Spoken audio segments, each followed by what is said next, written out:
Bircə mənə qalmış gümanı, gedim görməziz ananı, atlar dağları.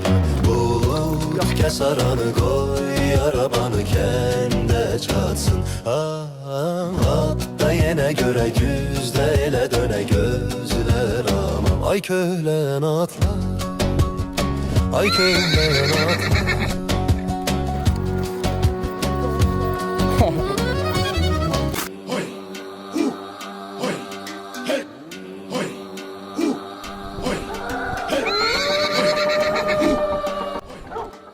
Hoş gelmişsiniz. Sefa getirmişsiniz. Oğuz elinden size salam getirdim.